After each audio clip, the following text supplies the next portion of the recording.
Bonjour à tous, j'espère que vous allez bien. Comme d'habitude, on attend 2 minutes et puis on attend également Guillaume Dupuis qui va nous rejoindre, qui est directeur des investissements chez Gaia Impact et qui va vous parler un petit peu de ce que font les fonds d'investissement et de comment ils choisissent leurs avocats. À tout de suite.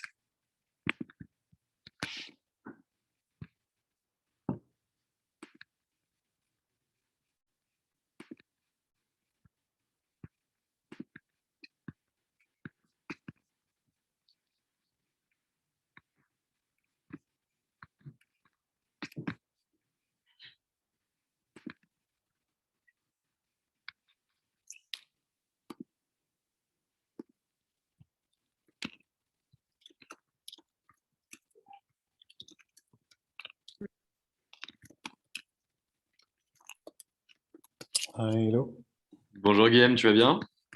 ça va super et toi? Écoute, ça va plutôt pas mal. Je te remercie d'être parmi nous pour ce webinaire, surtout que tu remplaces au pied levé quelqu'un et donc je suis ravi que tu puisses te joindre à nous pour ce webinaire. Donc, sans plus attendre, on y va. Guillaume, tu es enregistré, donc je préfère te le dire avant pour éviter que tu puisses dire des choses que tu pourrais regretter par la suite. Mais Pas de en souci. tout cas, c'est un plaisir de pouvoir te recevoir. Alors, pour ceux qui ne me connaissent pas, je m'appelle Valentin Tonti-Bernard, je suis fondateur d'Anomia. Anomia, c'est un cabinet de conseil en stratégie qui est exclusivement dédié aux cabinets d'avocats. Notre objectif, c'est de permettre aux avocats d'atteindre leurs ambitions en utilisant les méthodes de l'entreprise appliquées à la spécificité des cabinets d'avocats. Et concrètement, ce qu'on fait, c'est la formation business, du coaching business ou encore des missions de conseil en stratégie à l'intérieur des cabinets. On gomme ça. L'objectif aujourd'hui, c'est de pouvoir interagir avec Guillaume Dupuis dans la série de webinaires qu'on a mis en place qui s'intitule Pénétrer l'univers de la startup lorsque l'on est avocat. Donc, la semaine dernière, on a pu avoir un entrepreneur qui est venu nous voir qui s'appelle Denis Cohen. Donc, vous pouvez retrouver le webinaire en replay sur notre site internet qui nous a parlé concrètement de ce qu'il attendait de ses avocats, de comment il avait monté sa boîte, c'était quoi son modèle économique, qu'est-ce qu'il recherchait parfaitement avec quelle typologie ou telle typologie d'avocat et comment avancer. Et on ne peut pas parler d'univers startup, ou en tout cas, on ne peut pas pénétrer ce milieu sans s'occuper, entre guillemets, de la partie financement de ces sociétés qui sont, par définition, en forte croissance, ou en tout cas qui tendent à l'être. Et aujourd'hui, j'ai le plaisir de recevoir Guillaume, qui va pouvoir nous parler un petit peu de son job, un petit peu de sa société, de qui il est et de ce qu'il fait, avant qu'il puisse répondre à une batterie de questions que je pourrais lui poser. Bonjour Guillaume, merci d'être là. Bonjour, merci beaucoup Valentin. Eh ben, avec grand plaisir. Alors, est-ce que tu pourrais un petit peu te présenter, nous dire ce que tu fais, nous parler un petit peu de ton parcours et de ce que tu fais actuellement? Alors donc du coup moi je suis directeur d'investissement chez Gaia Impact Fund. C'est un fonds de capital risque qui s'est monté fin 2016. J'ai rejoint l'aventure au tout début, à l'époque j'étais entrepreneur. J'avais une boîte de conseil en développement durable, structuration de fonds. Euh, donc on est un fonds qui investit principalement dans les entrepreneurs de l'accès à l'énergie et de l'énergie décentralisée renouvelable en Afrique subsaharienne et en Asie du Sud, Asie du Sud-Est. C'est un fonds qui a initialement été capitalisé par des family office d'entrepreneurs français, européens, à succès dans le secteur des énergies renouvelables sur le continent européen et qui voulaient soutenir l'innovation, le développement et l'impact sur des géographies plus challengées, en faisant le pari de la maturité des modèles économiques de l'énergie décentralisée dans ces régions. Donc, on a investi dans 12 entreprises depuis 4 ans. On fait des tickets de type seed stage, série A. Donc, en Afrique, hein, je traduis parce que c'est quand même un univers qui est assez spécifique. Les seed stage et les séries A sont loin d'être aussi grosses que dans la fintech européenne.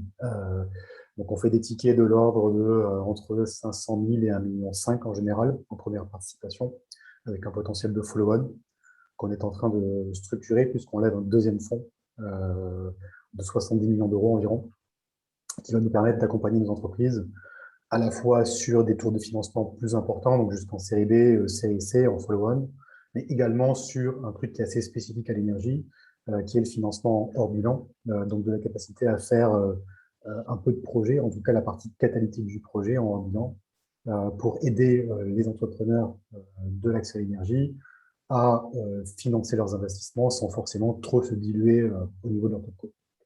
Donc ça, c'est les nouveautés, mais historiquement, voilà, on est vraiment un fonds de capital risque centré sur ces géographies. Très clair. Et aujourd'hui, comment tu choisis les projets dans lesquels tu vas investir? Quels sont les critères d'investissement pour toi aujourd'hui?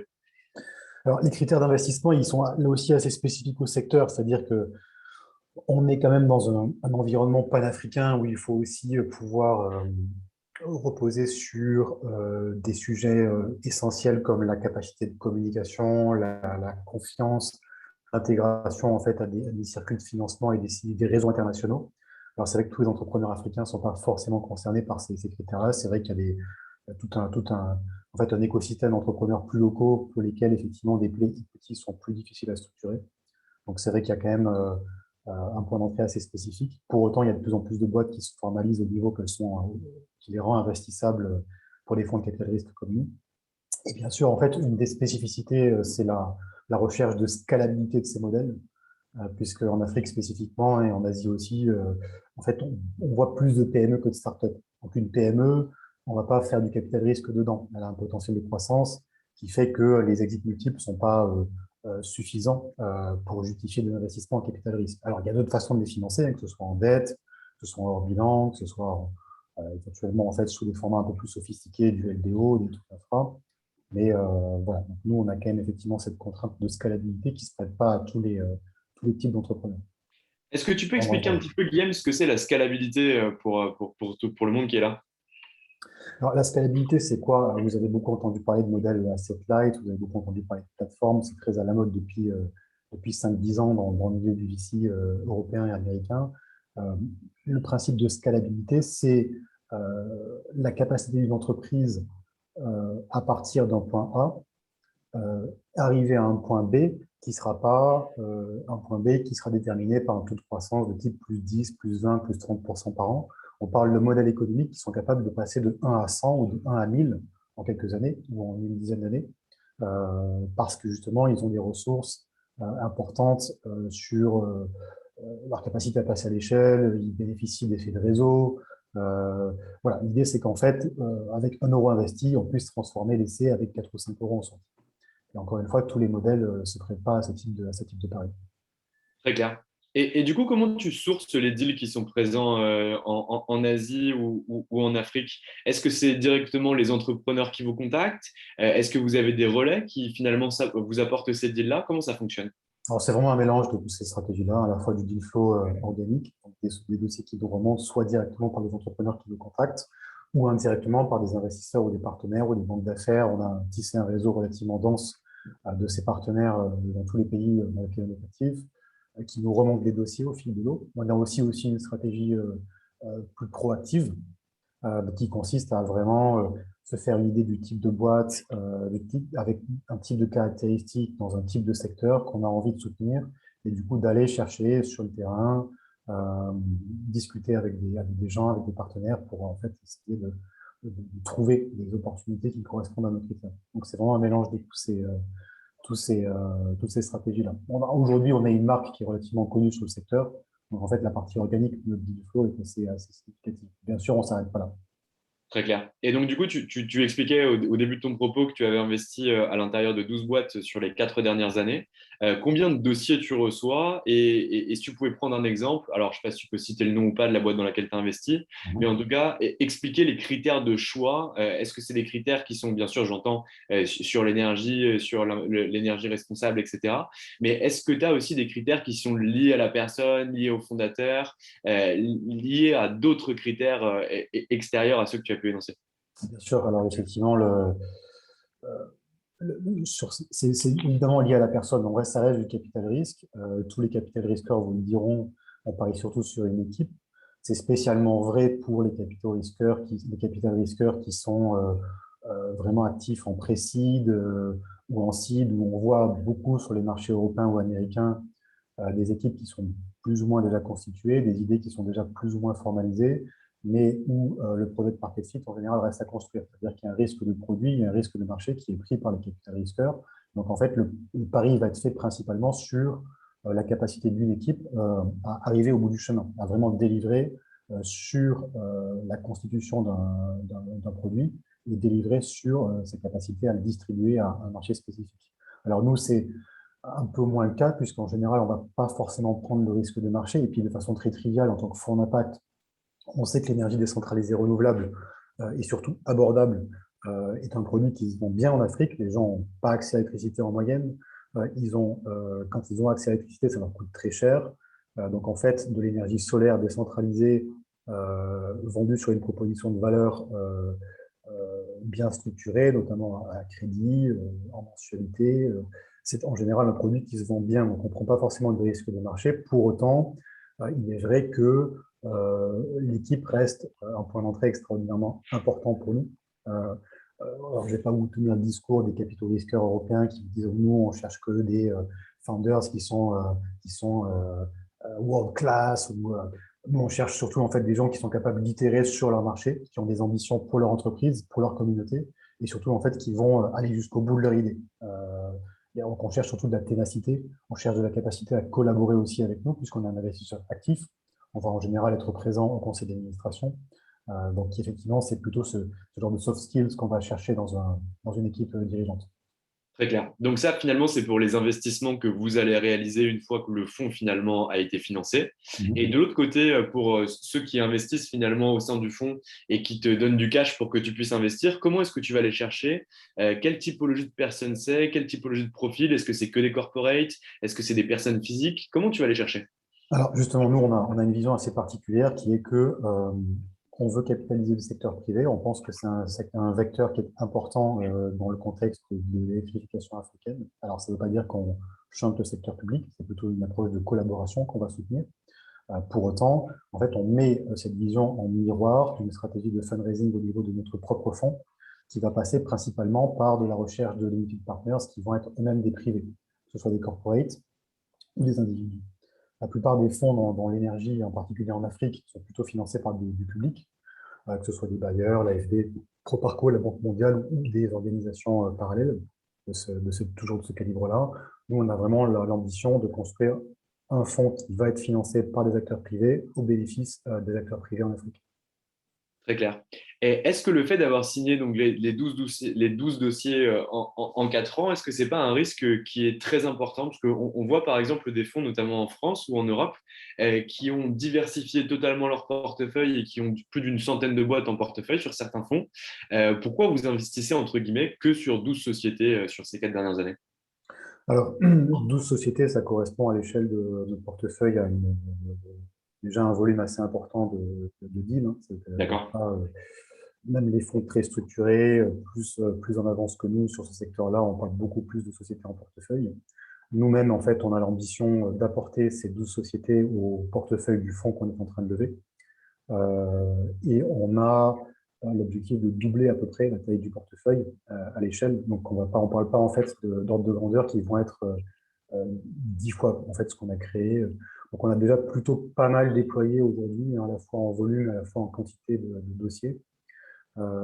Ça correspond aussi à un état du marché. Il n'y a pas 36 000 sociétés qui sont directement investissables avec nos critères d'investissement sur ce secteur-là. Il y en a beaucoup, hein, mais nous, on a quand même une vision assez précise sur ce qu'on cherche. Donc, on est effectivement dans ce niveau d'exigence, on est plutôt en phase, je dirais, avec ce qui est possible de faire sur 4 ans. Très clair. Et quand vous investissez, donc tu choisis une cible, tout se passe bien, il y a un bon fit avec les entrepreneurs, les multiples sont bons, ça correspond à l'ensemble des critères que vous avez au sein de Gaia Impact. C'est quoi ton rôle après? Vous délivrez le cash et finalement vous attendez les reports annuels? Est-ce que vous avez aussi un impact? Est-ce que vous prenez des décisions avec les entrepreneurs ou est-ce que vous êtes beaucoup plus reculé? Comment ça fonctionne concrètement? Alors, nous, on se définit comme un investisseur actif.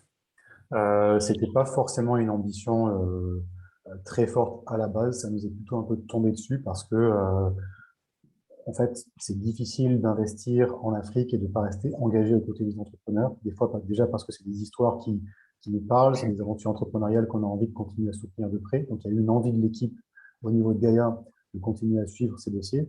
Et aussi parce qu'en fait, des fonds sectoriels qui ont une vision en capital propre, donc une vision stratégique très fine, il n'y en a pas beaucoup.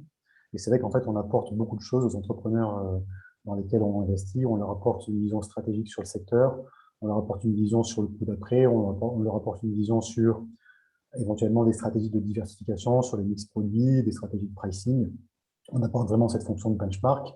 Et de façon plus généraliste, je dirais que c'est des entreprises qui sont souvent en cours de structuration et qui ont besoin de conseils sur tout un tas de sujets qui ne sont pas uniquement stratégiques, mais aussi RH, opérationnel, data, sur lesquels en fait on peut mettre à disposition nos compétences pour les accompagner. Et on est de toute façon souvent au conseil d'administration, que ce soit en tant que membre votant ou en observeur. Donc là aussi, en fait, on est tenu d'avoir un avis circonstancié, qualifié sur la marche de la société en tant qu'administrateur. Donc on reste évidemment très actif. On ne le force pas sur nos boîtes, on ne force pas la collaboration, on ne force pas la discussion. En fait, on est à l'écoute des besoins et on répond de la façon la plus adaptée possible, sans trop abuser du temps des entrepreneurs à ces besoins. Très clair. Et est-ce que tu peux nous expliquer concrètement comment ça se passe à partir du moment où tu dis, OK, concrètement, voilà, cette entreprise m'intéresse, peu importe comment elle est venue te voir, si elle est venue par un prescripteur de façon organique, et tu te dis, OK, on va commencer à voir si oui ou non on peut investir. C'est quoi le cheminement en termes d'opération par opération et plutôt étape par étape jusqu'à l'investissement final que tu vas réaliser en Afrique et en Asie? Déjà, est-ce que c'est la même chose ou est-ce que c'est différent? Alors, il y a des subtilités par dossier, par géographie, mais après, le process est relativement similaire, relativement homogène. On a un process d'investissement, c'est des comités d'investissement successifs, au cours desquels on va de plus en plus structurer le dossier, à la fois sur le point d'entrée stratégique, sur le point d'entrée financier. On a une bonne vision sur les besoins de financement de l'entreprise et sur sa stratégie de croissance, mais aussi un point d'entrée juridique, parce que souvent, en fait, c'est ces questions-là qui vont poser problème. C'est des fois le besoin de structurer le deal sur un plan légal, à la fois au niveau corporate, à la fois au niveau projet, quand on investit dans différentes entités. Et il y a évidemment du coup une problématique qui est une problématique propre à ce qu'on fait, c'est une problématique cross-border, c'est-à-dire que on peut avoir la plupart des sociétés africaines sont des sociétés qui sont déjà des multinationales, même quand elles sont petites. Pourquoi? Parce qu'avoir une top co en Europe, même quand on a toutes nos opérations dans un seul pays en Afrique, c'est important pour lever des fonds, pour attirer des investisseurs. Donc c'est vrai qu'on a souvent on fait souvent face à des dossiers qui, sur le plan juridique, sont assez touffus. Donc là aussi, en fait, il y a besoin de structurer le point d'entrée, il y a besoin d'être sûr qu'on rentre au bon endroit, que la Topco est le bon point d'entrée. Est-ce que du coup, il ne faut pas plutôt se concentrer sur les assets? Est-ce qu'il faut créer une asset co ou est-ce qu'on prévoit de créer? Voilà. Donc il y a des enjeux de structuration aussi plus ou moins juridiques ou réglementaires qui sont assez importants. Très clair. Et du coup, là, c'est la question, je pense, qui intéresse tout le monde ici. Concrètement, qu'est-ce que vous attendez de vos avocats par rapport à ce genre de choses? Alors c'est très diversifié.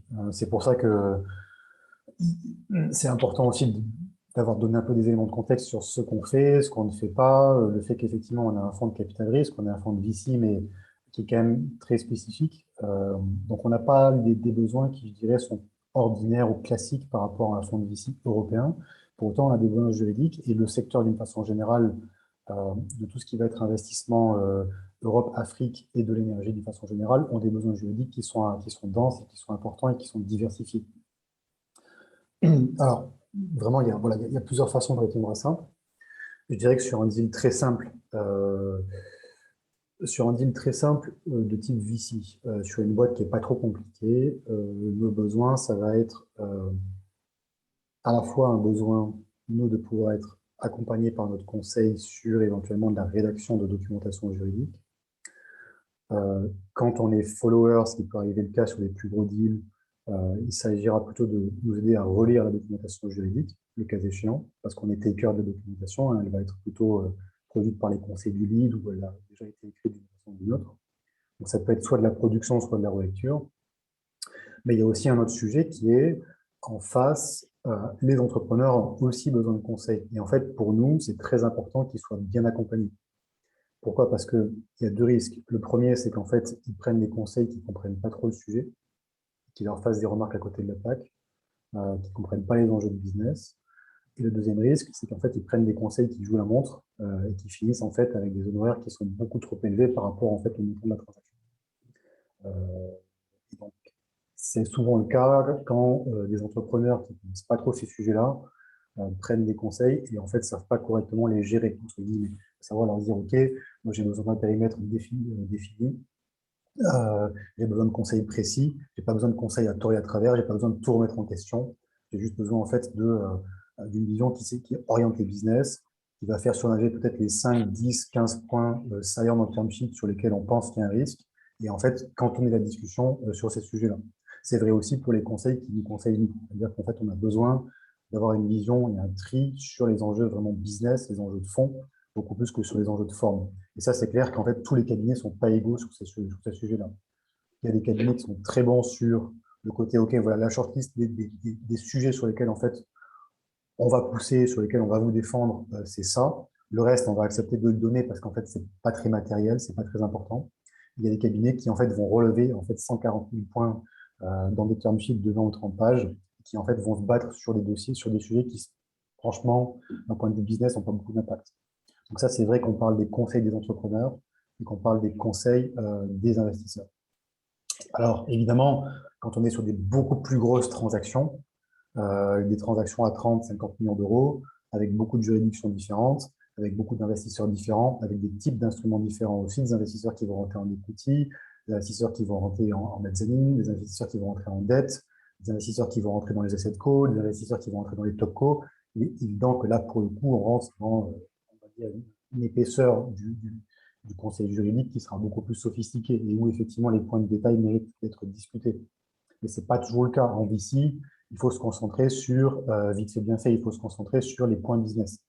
C'est vraiment ça le plus important. Et ce d'autant plus que les transactions ne sont pas très élevées en montant. Une entreprise qui lève 1 million d'euros, elle ne va pas dépenser 200 000 balles de frais d'avocat pour défendre des sujets dont les trois quarts ne servent à rien, enfin, qui ne vont pas être matériels dans la conduite des business.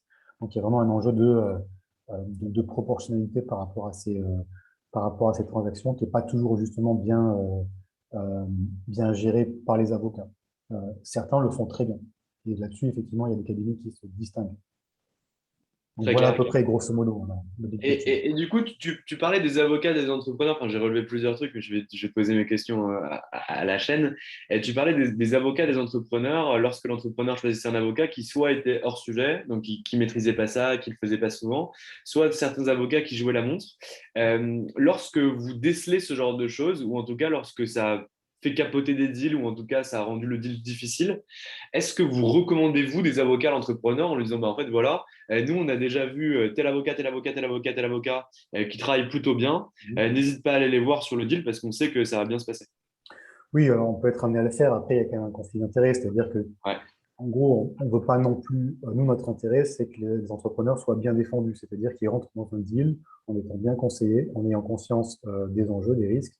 Et en fait, on ne veut pas en fait, donner l'image d'un investisseur qui va, en gros, plus ou moins forcer son conseil à entrepreneur. Donc, en fait, on laisse bien sûr de la liberté de choix de ce point de vue-là. Mais on est évidemment amené à conseiller des cabinets avec lesquels on sait que il y a des bons niveaux de collaboration, des cabinets avec lesquels dont on sait qu'ils sont pro-business et en même temps qui défendent correctement les intérêts de leurs clients. On peut donner effectivement ce type de tuyaux, mais ça reste évidemment aux entrepreneurs de faire leur petite sélection et de se faire guider sur le type de cabinet avec lequel ils veulent bosser. comment tu fais pour déceler si un cabinet d'avocats, justement, est pertinent pour ce genre de choses? Tu vois, j'imagine, je suis un nouvel entrant sur le marché. J'ai été collaborateur 3-4 ans chez Jones Day, chez White Case. Je veux créer mon cabinet d'avocats et je viens de voir en disant, bah, en fait, voilà, moi, je sais que je ne peux pas travailler directement avec Gaia Invest. Par contre, j'aimerais bien que tu puisses de temps à autre me recommander auprès des entrepreneurs avec lesquels tu bosses parce que j'ai fait ça, ça, ça, ça, ça, ça. Comment toi, tu évalues si oui ou non un cabinet d'avocats ou un avocat est pertinent pour représenter les intérêts d'un investisseur, d'un entrepreneur, pardon, si tu ne les as pas vus sur un deal? Ben, c'est sûr qu'en fait, sans les avoir vus sur un deal, encore une fois, c'est pas vraiment mon métier, si tu veux. C'est sûr qu'en fait, c'est un métier de réseau où, en fait, quand tu as vu bosser quelques cabinets, tu les as vus bosser correctement sur un deal, forcément, tu as un peu un effet voilà, un effet de shortlist, quoi. Et après, moi, je dirais que ça se voit aussi sur la prise de contact quand on fait, par exemple, un processus de sélection compétitif. C'est-à-dire que, du coup, on envoie un scope of work, que ce soit pour du conseil juridique, soit sur la rédaction de term sheet, soit sur du conseil sur le term sheet, ou éventuellement de l'audit. C'est ce qu'on demande beaucoup aussi au cabinet, hein, c'est d'être capable de faire des audits réglementaires sur une partie du périmètre du deal et des entreprises avant qu'on rentre. Quand on fait un processus de sélection compétitive, qu'on fait flotter un scope of work à une shortlist de 5 ou 10 cabinets d'avocats, en fait, les réponses qui vont nous être apportées, c'est assez facile de voir lesquelles sont percutantes, lesquelles sont moins percutantes. Ce n'est pas uniquement une question de prix. Alors évidemment, souvent, ça va varier du simple au double ou du simple au décuple. Et en fait, c'est aussi la capacité à proposer. Voilà, c'est justement en fait la capacité à avoir compris les enjeux du deal, en fait, à concentrer l'effort de conseil ou les efforts de typiquement le scope de l'audit sur les éléments les plus matériels, les plus importants par rapport au deal. Déjà, ça, typiquement, en fait, un cabinet qui arrive à correctement le faire, ça le rend plus percutant. Et en deux, ça va aussi lui permettre de proposer euh, une prestation dont le cap sera plus serré éventuellement que ses concurrents. Et c'est pas forcément notre principal critère de choix, encore une fois, mais ça dénote quand même d'une certaine capacité à lire le dossier d'un point de vue business, sur ce qui est critique et sur ce qui est moins. Et ça, c'est en fait un élément qui nous permet assez facilement de voir si, en gros, les cabinets ont pigé ou pas ce qu'on leur demande. Très clair. Donc, tu as finalement cet aspect-là. Donc, finalement, tu fais ton appel compétitif, une sorte d'appel d'offres, entre guillemets, même s'il n'est pas formalisé de cette façon-là. Ouais. Tu vois tes 5 ou tes 10 cabs qui vont derrière te faire une propale par rapport à ce qu'ils peuvent réaliser. Ouais. Donc, premier critère de choix, tu vois si les mecs ont capté et s'ils sont capables de te dire, OK, en fait, 90% du truc, on s'en fout. Les seuls 10% qu'il faut qu'on garde, c'est absolument là-dessus. Et du coup, ça vous coûte X. Est-ce que les cabinets avec lesquels tu bosses te font des propales au forfait? Est-ce qu'ils fonctionnent au taux horaire? Est-ce qu'ils te font des propositions au success fee de temps à autre par rapport à la réalisation ou non d'un deal? Comment ça se passe? Alors, du succession, on n'a pas trop ce cas. En général, quand on mandate les avocats, on est déjà plutôt en période d'exclus. On n'a pas trop ce risque. Donc, en fait, nous, ce qu'on va privilégier, c'est évidemment il y a des propositions capées, donc en fait forfaitaires. Après, on sait que pour un cabinet, une proposition forfaitaire, elle est évidemment soumise à dépassement d'honoraires. Hein, donc, il n'y a pas d'histoire de toute façon, on s'attend que le prix total de la prestation, toute chose égale par ailleurs, est systématiquement en fait égal au forfait. Mais je dirais qu'en fait, nous, ce qu'on attend vraiment d'une proposition ex post, c'est que justement, le cabinet ait été capable de correctement dimensionner son forfait et ne vienne pas nous voir en nous disant, en fait, je suis à 10 fois mon forfait, donc en fait, il va falloir qu'on discute. Ça, c'est quand même relativement désagréable. Après, quand il y a évidemment quand il y a des discussions plus longues que prévues, parce que dans la coalition d'investisseurs, il y a des mecs qui font chier, parce qu'il il y a des bailleurs qui sont très très longs, qui font 10 000 allers-retours, on sait évidemment qu'il y a des dépassements de forfait. On ne va pas non plus être, il faut être pragmatique par rapport à ça. Et on va dire que quand il n'y a pas eu de dérapage particulier sur le process, on s'attend quand même effectivement à ce que le cabinet enfin, soit à peu près, enfin, la facturation finale corresponde au forfait de base. Ça correspond aussi justement en fait à la bonne vision business, c'est-à-dire que du coup, il y a un bon dimensionnement du process, il y a un bon dimensionnement du volume horaire à la base qui est supposé par une transaction, et donc du coup, on exécute sur ce bon dimensionnement. Ça, c'est effectivement la meilleure des pratiques. Autre bonne pratique, quand il y a un dépassement d'honoraires significatif parce qu'on voit la discussion déraper, il ne faut pas attendre en fait la fin du process pour dire OK, là il y a un dépassement, il faut qu'on discute, comment on se recalibre. Au contraire, c'est plutôt dans le dialogue continu qu'on peut ajuster effectivement ces questions-là. Et ça permet aussi en fait, dans tous les cas, un process de discussion qui dérape entre différents conseils, ça fait chier tout le monde, les avocats, mais aussi les investisseurs et les entrepreneurs. Donc, quand le truc commence à partir sur les arguties entre cabinets, c'est bien de pouvoir mettre le haut en disant, en fait, ces discussions-là, elles ne sont plus nécessaires. On se met d'accord sur l'essentiel, le reste, on tranche, et puis on arrête la discussion là. Donc, en fait, c'est effectivement une articulation entre justement ces aspects business, la capacité à mener une conversation et surtout à clôturer une conversation, sans forcément non plus trancher dans le vif et prendre des positions qui seraient trop défavorables à une partie ou à l'autre. Donc ça, effectivement, cet équilibre-là est difficile à trouver. Donc forcément, les cabinets avec lesquels on a bossé, qui ont correctement su gérer ce jeu, il est évident qu'après, ils seront amenés à être inclus dans notre shortlist et à être recommandés par nous. Et est-ce que tu trouves que majoritairement, c'est bien maîtrisé ce genre de choses par les avocats, notamment l'anticipation du travail qu'il va avoir, fournir, se concentrer vraiment sur les aspects business importants, pouvoir proposer un forfait bien dimensionné par rapport au travail qu'ils vont réellement effectuer sans avoir de dépassement? Ou est-ce que tu trouves que c'est assez marginal des cabinets qui arrivent bien à le faire? C'est difficile à répondre à cette question parce que des fois, en fait, le dérapage n'est pas du fait du cabinet. Donc ça, forcément, il y a pas de discussion. Mais effectivement, quand on reste sur le domaine du prévisible, il y a ouais, des cabinets qui arrivent à faire ça. Et je pense qu'effectivement, c'est vraiment un vrai critère de différenciation. Très Euh, clair. voilà. Après, il y a clairement, on a aussi été confronté en fait à typiquement des cabinets qui ont géré des transactions à 2 millions d'euros, comme en gros des pipelines ukrainiens ou russes. Euh, Non, c'est pas comme ça qu'on fait. Au bout d'un moment, en fait, on ne discute pas chaque virgule sur des deals à 2 millions d'euros. Euh, pour le coup, ça, c'est complètement l'inverse des bonnes pratiques. Mm. Ouais, donc il te faut des avocats quand même qui connaissent les pratiques de marché, qui font ça de façon habituelle, Exactement. etc. Tu vas pas chercher n'importe qui. Ouais. Le côté market practice est super important et surtout dans ce contexte, voilà, Europe, Afrique, ce qui est market practice sur ce type de transaction n'est pas forcément ce qui est market practice sur du très très gros private equity à 2 milliards. C'est pas la même chose. Il faut pouvoir dimensionner justement. Voilà, ce côté market practice est vraiment spécifique et très important. Mm. Il y a un truc qui me vient en tête là, donc toi tu fais majoritairement des deals donc, en Afrique ou en Asie. Est-ce que tu pourrais envisager sur des opérations entre guillemets que tu as qualifiées tout à l'heure comme étant simples, de pouvoir prendre un cabinet d'avocats franco-français qui n'a pas de desk en Afrique et qui n'a pas de desk en Asie, ou au contraire, sur l'ensemble de ces deals que tu vas pouvoir effectuer, il te faut nécessairement un avocat en Afrique et un avocat en Asie? Alors, c'est une bonne question. Non, on peut effectivement envisager de faire nous-mêmes un petit peu de gérer des conseils parallèles. Alors, le cas typique, c'est quand une société qui a des opérations dans un pays africain ou asiatique a une topco en France. Alors là, pour le coup, il nous faut des avocats français qui soient capables de gérer une transaction en fait en droit français. Donc cette compétence-là, on va la chercher auprès de cabinets corpo français classiques. Ça peut être le cas quand il n'y a pas forcément de besoin d'audit réglementaire complémentaire important sur le périmètre. Si on a besoin de faire des audits complémentaires, on va effectivement, pourquoi pas, choisir des cabinets qui ont déjà des empreintes africaines ou asiatiques, mais ça peut être que sur la partie audit. Et le conseil de transaction va être un cabinet franco-français qui bosse sur la partie corpo. En fait, on va essayer de structurer un petit peu les choses de ce côté-là.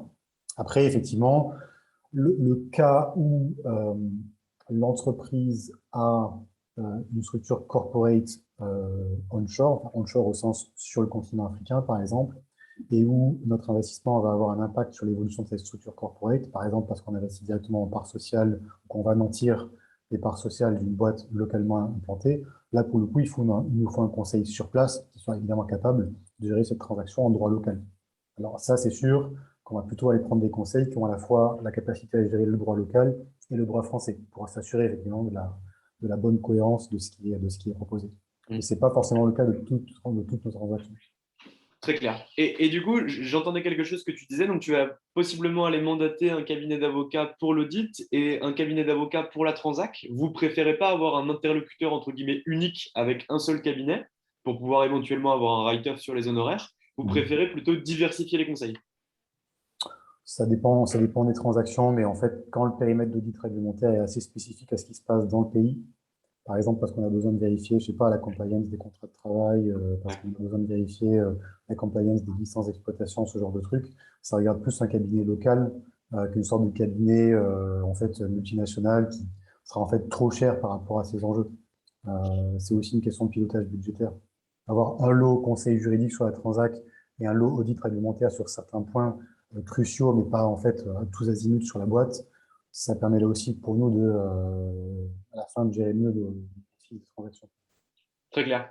Donc là, c'est vraiment pour le choix du cabinet d'avocat initial. Imaginons que tu aies choisi un cabinet d'avocat.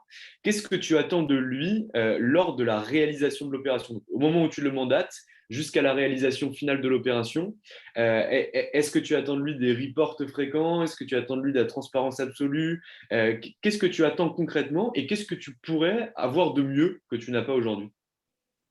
Nous, on attend, alors c'est une bonne question, nous, on attend quand même de la précision sur les délais. On attend aussi de l'exécution voilà, vraiment précise sur le périmètre de ce qui est demandé. Après, le reporting fréquent, je ne sais pas si c'est forcément un critère, puisqu'en général, alors évidemment, la communication est absolument clé, hein, mais dans un sens, vous avez un term sheet prénégocié sur les aspects business, vous l'envoyez à votre conseil pour lecture, on n'a pas besoin qu'ils nous racontent où ils en sont. En gros, ils nous disent, OK, ça va nous prendre X jours, au bout de X jours, ils nous reviennent, point, à la limite. Enfin, si les mecs me passent un coup de fil, tout ça pour facturer ça en taux horaire, ça ne m'intéresse pas, quoi. Voilà, la question du reporting, il faut qu'elle soit proportionnée au, c'est vraiment là aussi, ça dépend des structures mais en général, non, je dirais que la question du reporting fréquent est moins importante que la capacité à dire, OK, là, je lance l'audit, là, je lance la relecture, ça va me prendre X jours, je vous reviens en 3 jours, point. Mm. Et en termes d'outils aujourd'hui, est-ce que les cabinets d'avocats avec qui vous bossez sont équipés de la même façon que vous? Est-ce que la communication est simple de passer finalement d'un outil à un autre, ou ils sont entre guillemets sous-équipés par rapport à ce que vous voudriez? Équipé de quel point de vue? Bah, par exemple, d'outils de contract management pour que vous puissiez y avoir accès directement, d'un espèce d'espace client où derrière vous traiterez les Ouais, choses ouais. de façon beaucoup plus simple, ou des choses comme ça par exemple. Non, nous, pour l'instant, en fait, le markup sur Word, les comparaisons de versions, on n'a pas besoin de beaucoup plus sophistiqué que ça.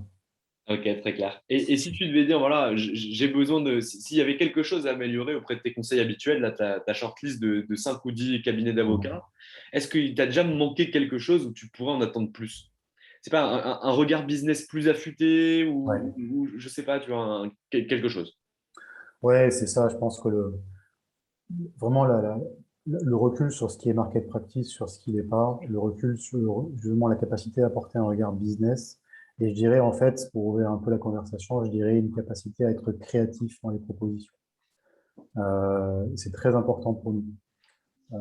Pas sur toutes les transactions, hein. Encore une fois, une transac d'investissement relativement vanille, bon, il y a des enjeux OK, il faut écrire un truc qui est fluide, qui est market practice, qui n'est pas abusif, qui nous défend.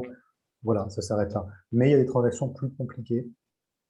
Euh, je dirais, il y a deux sujets. Par exemple, il y a quelques temps, on a eu le cas, alors là, on est quand même assez loin du sujet du franco-français, mais il y a quelques temps, on a investi dans une boîte ougandaise. C'était un pari, on voulait investir dans une boîte sans topco, sans rien, part sociale de boîte ougandaise en Ouganda. On a pris un conseil local et on a voulu écrire des trucs comme des ratchets. Sauf qu'en fait, le concept de ratchet, ça n'existe pas en droit ougandais. Donc, du coup, et en fait, ce qu'on a apprécié, c'est que le conseil local, malgré tout, s'est montré relativement créatif. On dit, voilà, il y a à peu près tel mécanisme en droit ougandais qui pourra vous permettre d'écrire un truc similaire. Je peux vous le faire. Ça va peut-être vous coûter 1 ou 2 heures de plus. Je vois à peu près où aller taper pour écrire un truc qui sera à peu près bancable. Ce niveau de créativité, il peut être assez important sur certains dossiers comme ça. Après, c'est surtout, en fait, on va dire, au cours de la vie des investissements qu'on a besoin de créativité et de sens du business.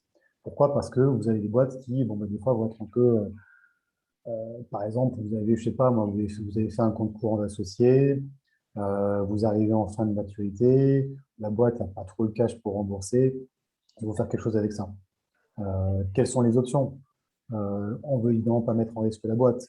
Alors, effectivement, on peut prolonger la maturité, mais par exemple, si on devait, je sais pas, transformer ça en part sociale, ou si on devait en fait trouver une solution équilibrée qui correspond à l'intérêt de tout le monde pour faire le rollover de ce type de facilité, en fait, juridiquement, quelle est en fait la façon la plus efficace de garantir nos intérêts à nous en tant qu'actionnaire, sans pour autant mettre la boîte dedans? Quelle est la façon la plus lightweight de faire un truc comme ça? Et ça, pour le coup, il faut en fait une créativité business sur les différents instruments qui peuvent être juridiques, qui peuvent être utilisés pour faire ce genre de choses. Mais c'est vraiment un exemple parmi vraiment 1000 autres exemples où en fait le sens business, la capacité en fait de dire, OK, sur l'étagère, juridiquement, j'ai 4, 5, 6 options. En fait, j'en écarte 4 parce que parce qu'elles sont trop compliquées, parce que ça va vous mettre en risque sur ça, ça va mettre en risque la boîte sur ça. En fait, j'en retiens une ou deux. Au bout d'un moment, c'est de très bons avocats en corporate sont vraiment ceux qui sont capables de faire cette présélection. Très clair. Donc là, finalement, on a ta shortlist de 5-10 avocats qui vont t'accompagner par rapport à l'investissement. On a compris ce qui était pertinent, ce que tu attendais entre guillemets d'eux. C'est la capacité à voir ce qui est important et ce qui est entre guillemets non important sur le deal et de pouvoir uniquement traiter ces points particuliers pour pouvoir te proposer des zonos qui étaient corrélatives à l'opération que tu allais réaliser pour pas qu'on tabasse 900 000 euros d'honoraires sur un deal à 1 million. bien sûr. C'était aussi la capacité d'avoir un œil business affûté pour pas faire traîner les négos, que ça puisse bien se passer avec le fonds et qu'on n'aille pas négocier chacune des virgules qui pouvaient C'est ça. être mises dessus. Capacité à être créatif, notamment lorsqu'on investit dans d'autres pays, que la réglementation n'est pas similaire à celle qui est mise en place en France et qu'il faut trouver des résultats business qui soient similaires à ce qu'on peut trouver par exemple Ouais. sur un Ratchet dans d'autres pays. Donc ça, je comprends, c'est vraiment pour les avocats que tu vas sélectionner par rapport à une prise d'investissement au sein d'une société. Mais lors de la vie de la société, tu parlais par exemple du compte courant, etc. Est-ce que ces 5-10 cabinets qui sont shortlistés sont les mêmes, par exemple, sur des problématiques de conseil au cours de la vie de la société ou de contentieux au cours de la vie de la société et de ton investissement au sein de cette boîte? Non, c'est pas forcément les mêmes, hein. Effectivement, les cabinets qu'on va mandater sur des grosses transactions ou sur des transactions d'acquisition, euh, effectivement, on va plutôt les prendre sur la capacité à balancer entre le caractère exhaustif, hein, c'est-à-dire qu'à la fin, il faut quand même que tout soit revu, hein. On ne va pas dire, en gros, quand tu dis, voilà, faire la part des choses entre les 10% de trucs importants et les 90% de choses moins importantes, ça ne veut pas dire qu'on laisse complètement de côté les 90%. À la fin, il faut quand même que tout soit revu. Ça reste une documentation qu'on signe. Donc, effectivement, en phase de transaction, première transaction, le caractère d'exhaustivité du conseil reste important. Il faut effectivement, du coup, mettre en face les honoraires qui vont bien par rapport à ça. Non, pas non plus être trop coupé. Donc, ça, c'est le sujet. Par contre, effectivement, sur la vie de la société, notamment quand il y a potentiellement du contentieux qui se profile, là, le type de conseil qu'on va chercher, c'est effectivement ces conseils qui vont être très précis. On va pas dire, OK, là, j'ai besoin, par exemple, d'un forfait pour que tu me conseilles sur un truc comme ça. J'ai besoin de savoir que le type, je l'appelle, je lui explique la situation ou par mail. Il va me dire, OK, voilà, je te facture une demi-heure ou un truc comme ça. Et la réponse que je te donne, elle est précise, circonstanciée. C'est vraiment, en fait, des avocats ou des cabinets qui sont très réactifs sur des demandes où tu as besoin vraiment d'être conseillé de façon précise sur tes différentes options, en tout cas sur les options qui font sens. Là, j'ai reçu un truc, la boîte, par exemple, elle me demande un waiver, la boîte va pas être capable de me rembourser.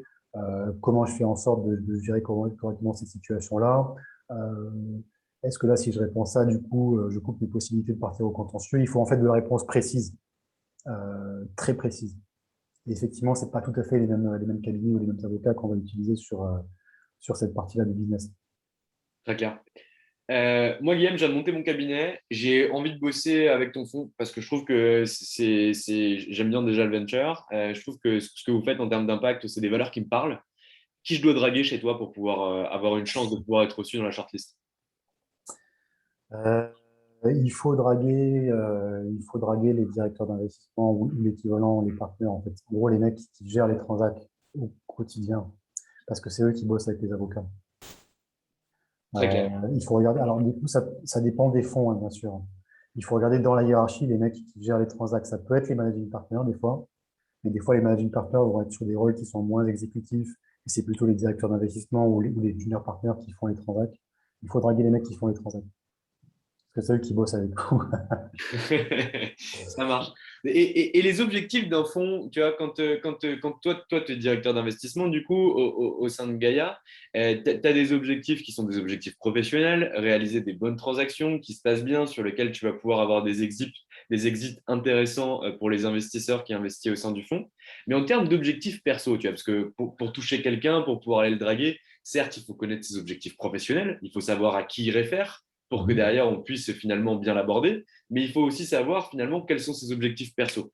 Un directeur d'investissement comme toi aujourd'hui chez Gaïa, ça pourrait être quoi ses objectifs personnels, tu vois? Est-ce que a posteriori ton objectif, ça pourrait être encore de monter dans la hiérarchie du fonds? Est-ce que ton objectif, ça pourrait être de, je sais pas, prendre des participations dans encore un plus gros fonds? Est-ce que ça pourrait être de monter ta boîte? Concrètement, je sais que la question est très large et qu'elle est assez personnelle, mais est-ce que tu vois des choses qui se ressemblent auprès des gens qui ont ton poste? C'est vrai, ça, c'est une bonne question. Les objectifs perso, en fait, le truc le plus vanille, hein, pour un directeur d'investissement ou un junior partner qui fait des transactions, son objectif perso, ça reste son caride.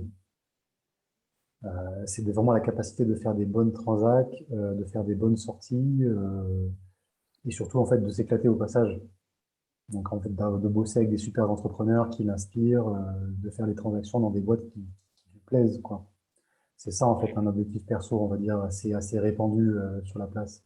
À la fin, il va regarder aussi sa capacité à faire un beau multiple, donc aller chercher derrière son propre charisme. Très clair. Et moi, si je suis avocat en venture et que je commence à développer, entre guillemets, un positionnement sectoriel sur l'investissement responsable, est-ce que c'est un avantage concurrentiel pour moi si je suis dans ton panel? Ça dépend comment ça se traduit concrètement, en fait. Nous, on est un fonds d'impact, donc en fait, tout ce qui est ESG responsable, on connaît bien, et c'est parce qu'on connaît bien qu'en fait, on se méfie beaucoup de tout ce qui va être greenwashing, impact washing, whatever washing. Les mecs qui wash, ça nous plaît vraiment, vraiment pas beaucoup, quoi. On préfère des killers qui ont rien à foutre du côté responsable, mais qui sont précis sur leur mission, que des types qui, en fait, se disent ESG, mais qui derrière sont trop chers, ou sont trop longs, ou sont pas efficaces. Donc, il faut savoir ce qu'on met là-dedans, en fait. Il faut que ce soit très matériel quand on parle de ESG. Mm. Spécialement quand on s'adresse à des fonds d'impact pour qui c'est vraiment le bread and butter, quoi. Mm. Nous, on part toujours d'un principe simple, et ce qu'on dit aux avocats quand on les accompagne, c'est en gros, ça sert à rien de le dire, il faut le prouver. Si derrière, vous n'êtes pas capable Exactement. de le prouver, il ne faut même pas le dire. Exactement. C'est exactement ça. Est-ce que tu aurais... Soyez très vigilants là-dessus. Comment... Pardon, excuse-moi, j'ai pas entendu. Soyez vraiment très vigilants là-dessus parce qu'effectivement, surtout pour des mecs qui sont vraiment actifs dans le ESG et dans l'impact, ils sont sans pitié sur l'impact washing. Très clair. Donc, en gros, faites attention aux avocats qui entendent ça. Pas de bullshit derrière, sinon vous allez être attendu au C'est tournant. ça. Ouais. Après, c'est notre ADN à nous, mais la plupart des fonds d'impact sont comme ça. Très clair. Est-ce que tu aurais une anecdote à nous partager par rapport à une opération qui s'est mal passée parce que l'avocat était pas au rendez-vous, pas bon? Je te demande pas de nom d'avocat ni de nom de cabinet d'avocat, mais juste un deal qui aurait pu capoter ou qui a capoté à cause d'un conseil qui n'a pas été bon. Ouais, alors ça fait un peu écho à ce que je racontais. On a eu l'exemple il y a quelques temps, une boîte d'une taille respectable, une boîte qui fait quelques millions d'euros de chiffre d'affaires, donc ce qui est déjà assez gros dans le secteur qu'on regarde. Les entrepreneurs sont très bons sur ce qu'ils font, mais ne sont pas des mecs qui connaissent grand-chose à ce que c'est que le droit et le droit corporate. Ils ont pris des conseils qui étaient des conseils, pour le coup, un peu overkill par rapport à la transaction. C'est-à-dire qu'en fait, ils ne savaient pas quoi chercher chez leurs conseils. Ils ont pris un gros cabinet qui est un cabinet habitué à des très grosses transactions de private equity et qui les a conseillés comme si la transaction était une transaction à 2 milliards. Or, ce n'était pas une transaction à 2 milliards, c'était une transaction à quelques millions d'euros. Et ce qui s'est passé, c'est qu'en fait, les entrepreneurs entendent leurs conseils. Les conseils, en fait, leur disent grosso modo de se battre sur quasiment tous les points, un peu à tort et à travers. Et en fait, les entrepreneurs, quand ils ont entendu ça, plutôt que de se dire, ouais, en fait, c'est à moi de gérer mon conseil, je pense que je le trouve trop agressif, ils se sont dit, ah ouais, ça a renforcé leur méfiance par rapport aux investisseurs. Et du coup, ça s'est traduit par une sorte de dialogue de sourds, où les entrepreneurs n'arrivaient plus à gérer leurs conseils, où les conseils, en fait, ne donnaient rien, avaient une conception complètement mal placée de ce qui était market practice ou pas. Et en fait, c'était clairement des mauvais conseils. Non seulement c'était des mauvais conseils pour la transaction globalement, parce qu'elle a failli capoter à cause de ça, elle a duré beaucoup plus longtemps que prévu sur la phase de négo, mais surtout, ça a été des mauvais conseils pour les entrepreneurs in fine, puisqu'en fait, ils ont failli perdre leur chemise. Parce qu'à la fin, ils auraient quand même dû payer les honoraires et que la transaction ne se serait pas faite. Donc, euh, donc ça, typiquement, encore une fois, il faut vraiment défendre les entrepreneurs et spécialement les entrepreneurs pour qui c'est que ces questions juridiques ne sont pas forcément très familières. Justement, ils doivent être bien conseillés. Il ne faut pas les laisser se faire bouffer par des investisseurs sans scrupules, surtout en Afrique, où le rapport de force entre investisseurs et entrepreneurs n'est pas du tout ce qu'il est dans le VC européen.